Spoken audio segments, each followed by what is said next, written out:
উপদেষ্টাদের মধ্য থেকে কিংস পার্টি করার পরিকল্পনা করা হচ্ছে বলে জানিয়েছেন বিএনপির সিনিয়র যুগ্ম মহাসচিব রুহুল কবির রিজভী।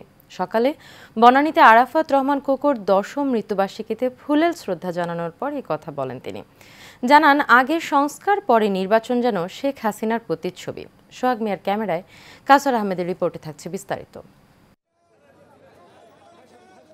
সাবেক রাষ্ট্রপতি জিয়াউর রহমান বীর উত্তম ও সাবেক প্রধানমন্ত্রী বেগম খালেদা জিয়ার কনিষ্ঠ সন্তান বিশিষ্ট ক্রীড়া সংগঠক মরহুম আরাফাত রহমান কোকোর ১০ম মৃত্যুবার্ষিকী উপলক্ষে বনানীতে ফুলের শ্রদ্ধা জানায় বিএনপির কেন্দ্রীয় নেতৃবৃন্দ ও ঢাকা মহানগর বিএনপি সহ অঙ্গ সহযোগী সংগঠনের নেতারা।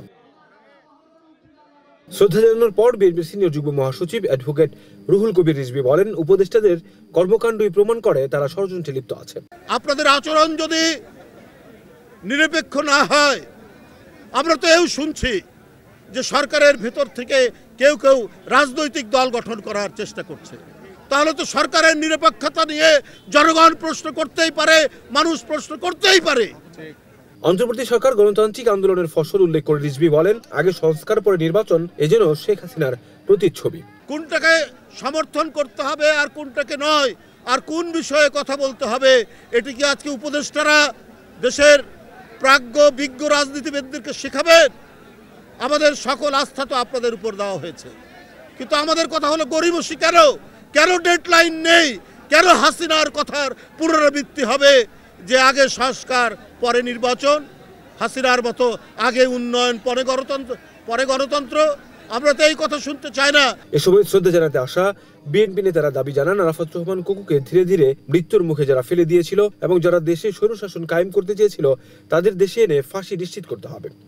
যেভাবে লুটপাট করে দেশের মানুষকে, যেভাবে গণতন্ত্র খুন করে দেশ থেকে যেভাবে অর্থ লুট করে দেশের সমস্ত কিছু পঙ্গু করে আজ দেশ থেকে বিতাড়িত হয়েছে, বাংলার মানুষ তাকে ফিরিয়ে আনবে। বাংলার জনগণ এই শেখ হাসিনাকে দেশে ফিরিয়ে এনে তার ফাঁসি কার্যকর করবে।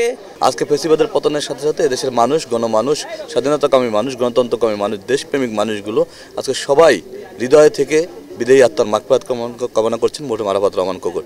ঠিক একইভাবে আমরা বলতে চাই, দেশের স্বাধীনতাকামী মানুষ, গণতন্ত্রকামী মানুষকে দেশনায়ক তারেক রহমানের নেতৃত্ব ঐক্যবদ্ধ থেকে আগামীর সকল ফ্যাসিবাদকে এবং গণতন্ত্র বিনাশী শক্তিকে মোকাবেলা করতে হবে ইনশাআল্লাহ। এ দেশে কোনো ফ্যাসিবাদের জায়গা হবে না বলেও হুঁশিয়ারি দেন তারা। কাউসার আহমেদ, এশিয়া টেলিভিশন, ঢাকা।